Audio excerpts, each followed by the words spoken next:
Taliban mengonfirmasi negaranya telah membunuh 6 anggota ISIS. Peristiwa itu terjadi saat operasi malam hari di ibu kota Afghanistan, Kabul.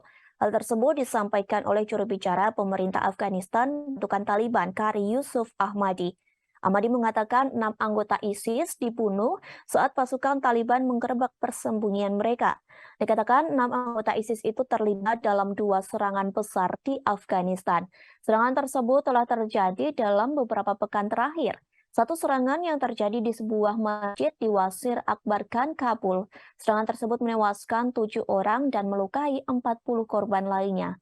Wasir Akbar Khan merupakan kawasan yang sangat terlindungi. Dulu, kawasan ini merupakan kantor kedutaan asing dan markas pasukan asing yang menjadi zona hijau.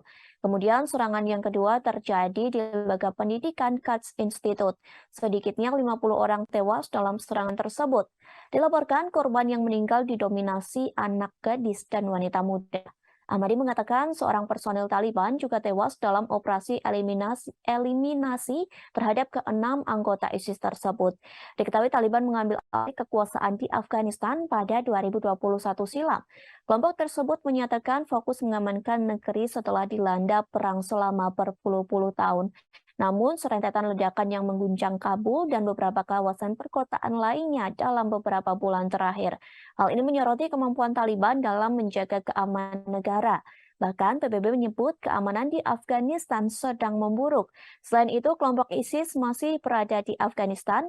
Afiliasi ISIS di Afghanistan tetap menjadi ancaman di negara tersebut dan merupakan musuh Taliban.